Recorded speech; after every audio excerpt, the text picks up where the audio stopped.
40.3% of Americans are obese, compared to just 17% of Europeans. This is not by coincidence. Now, before I get into this video, I just want to make this quick disclaimer. I am not making this video to body shame anyone. I don't believe that body shaming is a good way to encourage people to get in shape. What I do believe is that when a society collectively decides to make a few lifestyle changes, even small lifestyle changes, the consequences of those lifestyle changes are immeasurable. And evidently, Not Just Bikes agrees. Bearing that in mind, in this video, I will be reacting to a video from Not Just Bikes called The Gym of Life. So without further ado, let's get into this reaction. The other day I cycled 14 kilometers. And the next day, 27. And the day after that, I walked 3 kilometers. None of this was particularly notable, and I didn't really consider it exercise either. It's just part of living in a walkable, bikeable city, what I like to call the gym of life. So, very strong intro right there. And one thing that I want to point out is when I lived in the Netherlands, I lived in the Netherlands for 14 months. What I found was that gym culture was not particularly strong out there compared to the US. And a big part of the reason why that's the case is because in the US, you're not going to see scenes like this, where you have this many bikes and you have this many pedestrians out and about, because America is by and large a car-dependent place. So Americans have to rely on the gym, whereas Europeans do not. I'm not the kind of person who enjoys exercising. Playing sports and going to the gym has never really interested me. Just ask my brother. Haven't we done this joke already? But that's really not that unusual, right? Because the majority of people are not gym people. Anybody who goes to the gym regularly knows never to go in the first few weeks of January because it'll be full of all the New Year's resolutioners. By March, at the latest, the gym is nearly empty again. The business model of gyms literally depends on most people not going. But exercise is important. Human beings were not meant to sit in little cubicles staring at computer screens all day, filling out useless forms and... Wait, I've done this joke before too. But anyway, being sedentary is unnatural for us, and it brings with it a lot of health problems. Problems that are easily avoidable with even a small amount of daily exercise. So aside from just exercise, look, I'm no personal trainer or dietitian or whatever, but I am somebody who is, by most people's standards, in pretty good shape. This right here, this store, Albert Heijn, is, I think, a big reason why Europeans tend to be in good shape. Obviously, Albert Heijn isn't in every European country, but most European countries, if not all, are going to have a store like Albert Heijn where you have very high quality foods. In fact, really in most European grocery stores, you're going to have very high quality foods, and they will be relatively affordable. You might not think they're affordable based on your reference point of groceries. Maybe grocery prices have gone up in the past few years. I wouldn't really know. But what I do know is that when I arrived in the Netherlands after living in the US, that was one of the first things I noticed, was that groceries were much, much cheaper, especially the high quality groceries. That are easily avoidable with even a small amount of daily exercise. But the reality is that a majority of people don't get enough exercise each day. A recent study by Stanford University tracked the daily activity levels of over 700,000 people across 46 countries. They found that the average person in the United States, Canada, Australia, and New Zealand walked less than 5,000 steps per day, the lowest in the developed world. So why is that? Well, this study showed a direct correlation between walkability and the average amount of steps of the people who live there. So I'm looking at this graph right here. Arlington and Fort Worth, those are both in the Dallas-Fort Worth area where I come from. Those places are notoriously car dependent. If you think about car dependency in the US and you multiply that by 5 or 10, that's the DFW area. It's literally just about the worst area maybe in the developed world when it comes to public transit and walkability. Put simply, European cities are, on average, more walkable than cities in the US, Canada, Australia, and New Zealand, and so the average European gets more exercise from the gym of life. But even within these countries, not all cities are equal. As you might expect, they found a huge difference between the average number of steps between different US cities. If we look right here, you see a parking lot, another parking lot, another parking lot.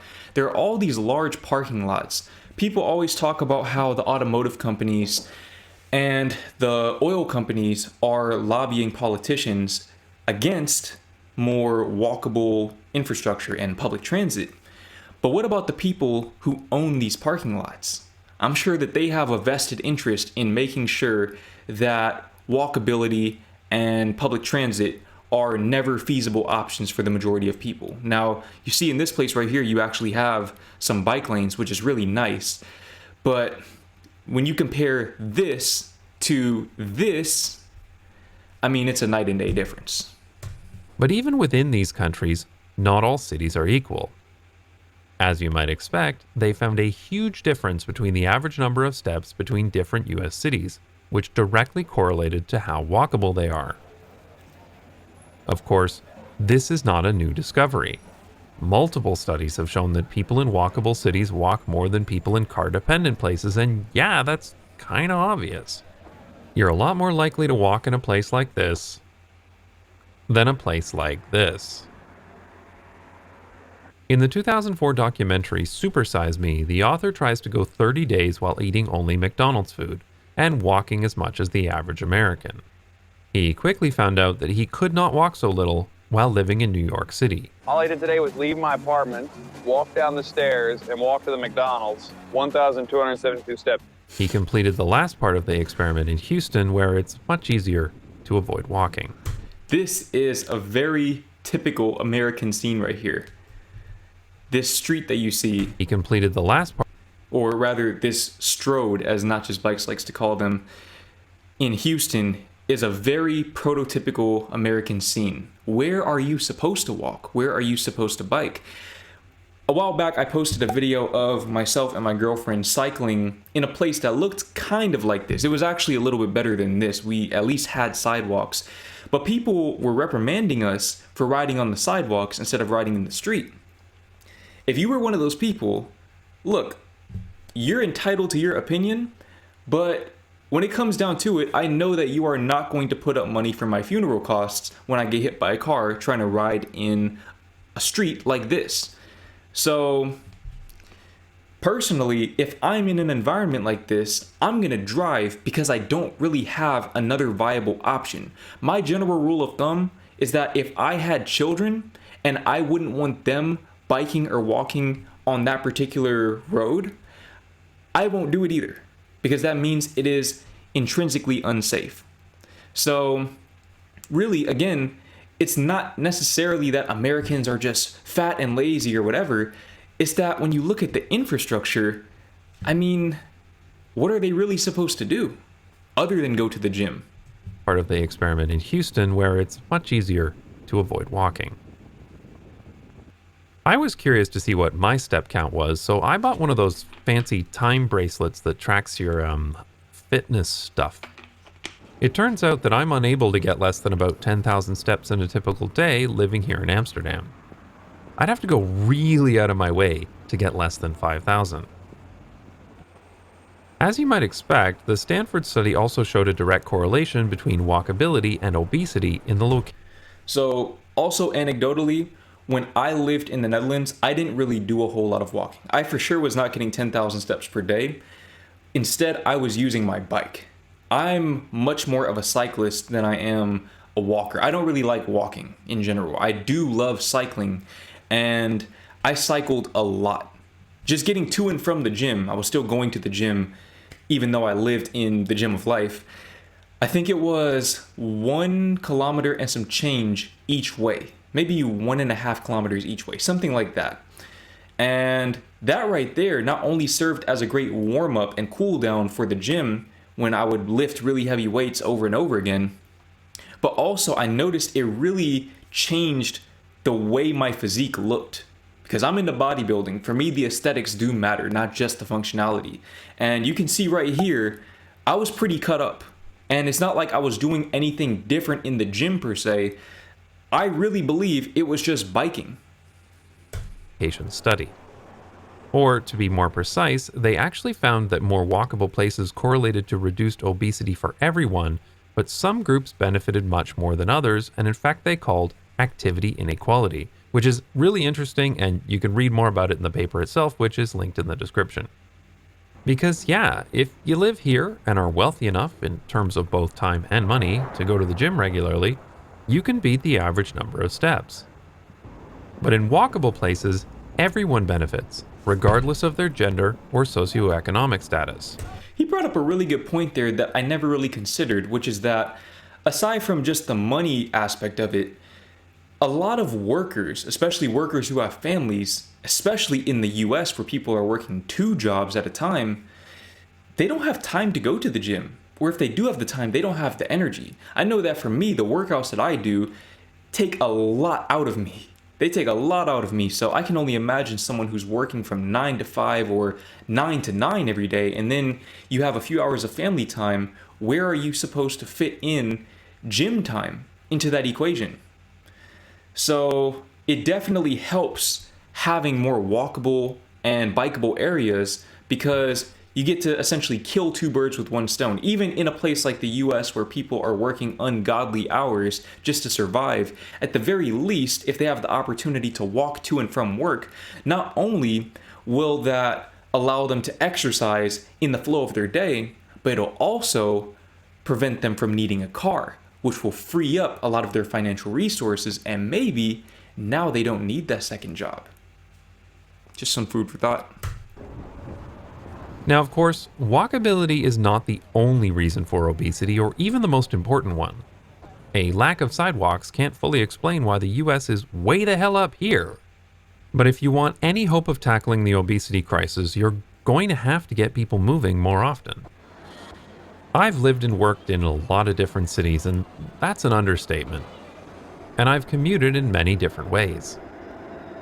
At one point in my life, I decided that I didn't want to end up as another lazy, miserable suburbanite in an SUV, so I started riding my bike to work, and I noticed an immediate improvement in my level of energy. It was incredible. Within only a few weeks, I had lost weight, I had more energy, and I felt significantly less stressed at the end of the day. To his point about losing weight, when I was in the Netherlands, again, I'm into weightlifting. I love bodybuilding and tracking my progress, counting my calories, things of that nature, which I know the average person will not do, hence why the infrastructure is important, but I digress. Something that I noticed was that I had a lot of trouble putting on weight out there, and I'm talking about I was consuming up to 3,800 calories per day, which at my height and weight, that's a lot. That's a lot of calories, and I was struggling to put on weight. As soon as I went back to the US to visit my family, I spent 3 months in the US. In those 3 months, I must have put on around 5 kilograms.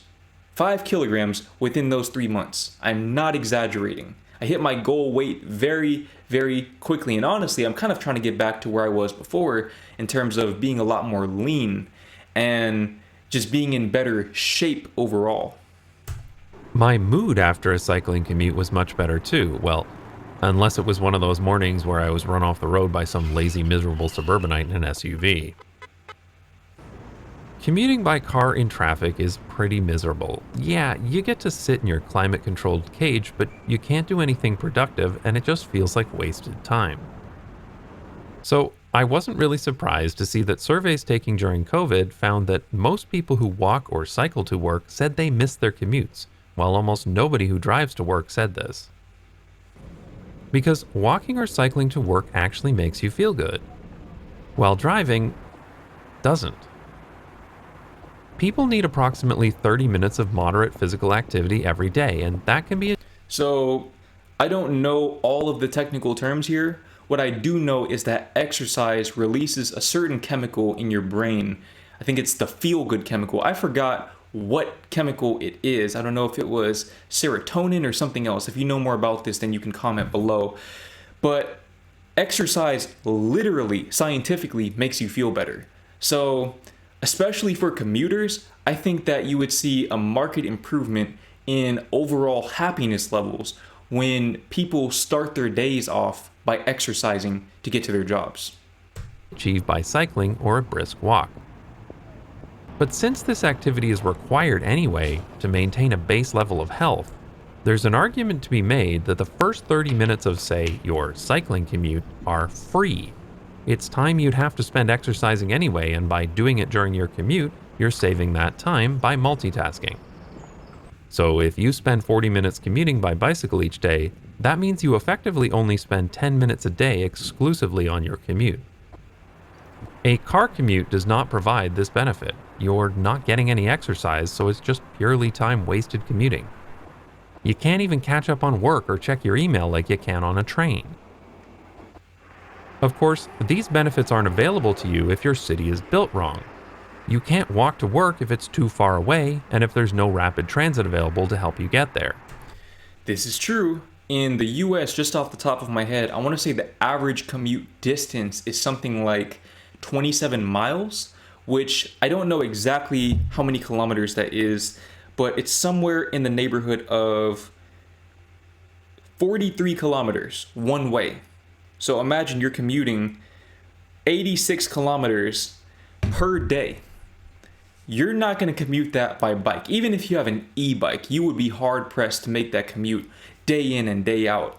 So this is an urban planning problem. It's not even Americans' fault, but then at the same time it is, because Americans are the ones who are voting people into office who are allowing themselves to be lobbied by the car companies, the oil companies, and the people who own those parking surfaces. And you can't cycle anywhere if it's not safe to do so. You can, of course, offset this by purposefully getting some exercise, by going to the gym or going for a run each morning. But it's too easy to skip this. It's too easy to decide one day that you're not in the mood or you don't have enough time. There are a lot of mornings where I don't want to exercise. Mornings when I'm tired and worn out, the weather sucks, and I just want to get to where I need to go. On these mornings, I hate the walkable city because it forces me to go out into the miserable cold and walk or cycle to my destination. And I love that he's bringing this up, because this is a big excuse that a lot of Americans like to bring up in opposition to walkable and bikeable cities, is that the weather in the US tends to be pretty bad. And to be fair, it does tend to be pretty bad. You have natural disasters and a lot of issues that most European countries don't really have to face, especially a country like the Netherlands.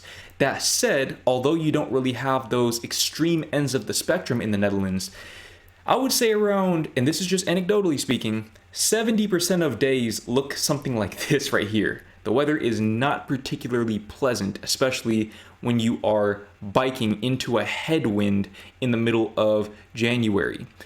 And yet people still do it because they have jackets, they have coats, they have scarves, and they have gloves, and they simply make it work. But what inevitably happens is that a few minutes in, I start feeling better. And by the time I get to where I'm going, I feel great. That miserable feeling that I had in the morning is gone. What's most important, though, is that once you get over that initial feeling of laziness, you've now got the energy and motivation to do more. You have momentum. That's a key component in getting in shape. If you're someone who's out of shape watching this video and you maybe don't have access to the bike lanes or whatever else, you need momentum. That's what you need more than anything else. If that means waking up and doing, 25 jumping jacks every single morning, start with that. Start with something that you know you can sustain. And as the years go on, the snowball is going to get so much bigger that you're going to forget what it felt like to not have exercise as a part of your daily life.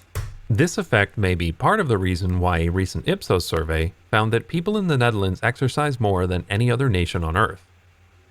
Because when you walk or cycle regularly to do everyday activities like shopping, visiting friends, going to appointments, and buying groceries, you don't get sucked into that black hole of inactivity. But this is only possible if your city is designed for it.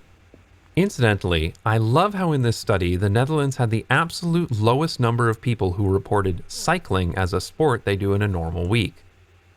Because the Dutch do not consider this to be a sport. Only this. They even have different names for both kinds of cyclist. Personally, I am a fietser, and I have no interest in being a wheel runner. It feels too much like exercising to me. I'm happy with a gym of life.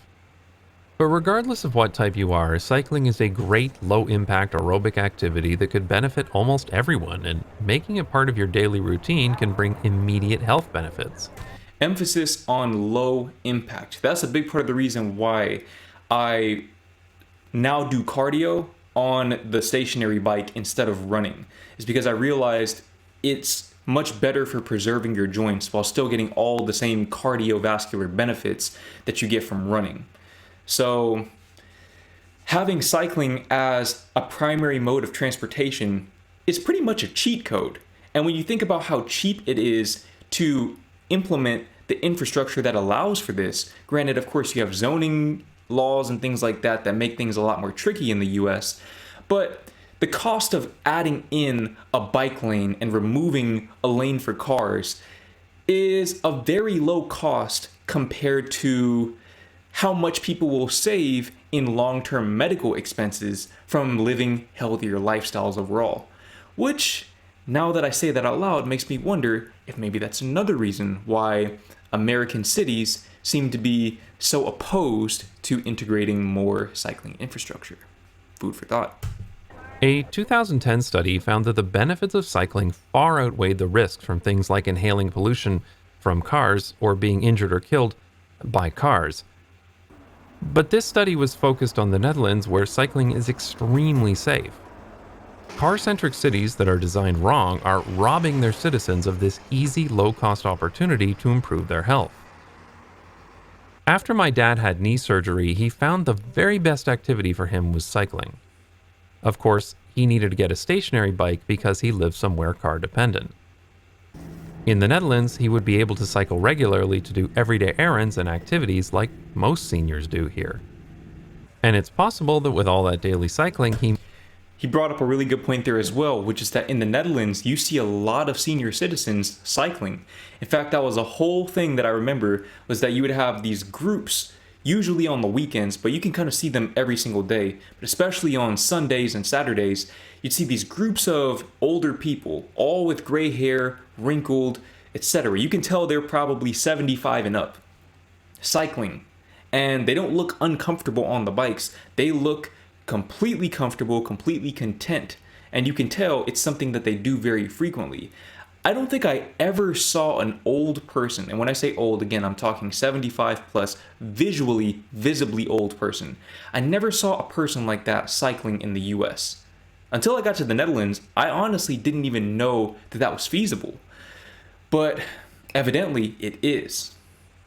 might never have needed that knee surgery in the first place. People really underestimate how much a small amount of daily exercise contributes to a better level of physical and mental health. And that's what walkable and bikeable cities provide. So I know I keep pausing the video, I apologize, but I'm a big proponent of the 80-20 rule. And when it comes to exercise for the sake of longevity and well-being, so not talking about building big biceps and things of that nature that people like me are into, but for the average person, I think it's around 30 minutes to an hour of exercise per week will net you the vast majority of the health benefits that exercise could ever net you. And when that's baked into your day-to-day routine, it's much easier to get that 30 minutes to an hour of exercise. Hence why the average life expectancy is so much higher in the Netherlands than it is in the US and other car-dependent places. Neighborhoods are mixed use with most of your daily needs within walking distance, you're more likely to take that walk. Your kids are more likely to walk or cycle to school. And elderly people are much more likely to get the daily exercise they need to stay healthy as they age. And most importantly, everyone is more likely to get that base amount of daily exercise that brings the biggest gain. Getting out of that pit of laziness that sucks you in, physically and mentally, so you're better prepared to deal with whatever life throws at you. I've been all around the world and I firmly believe that walkable places are fundamentally better than car-centric places. They're just better places to be in, and they come with a multitude of benefits for people's health, well-being, the environment, city finances, and society as a whole. So, of course, everything he's saying is true, but again, it's going to take the US a long time before any of its cities begin to look anything like this. You have some cities like Boston and New York that do look kind of like this in certain parts, but a place like Dallas or Fort Worth, it's going to be probably 50 years if they start today, which they will not. So probably not within our lifetimes.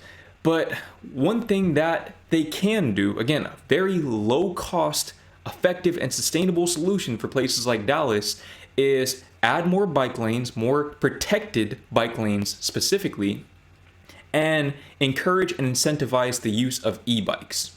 I think that would make a very, very big difference.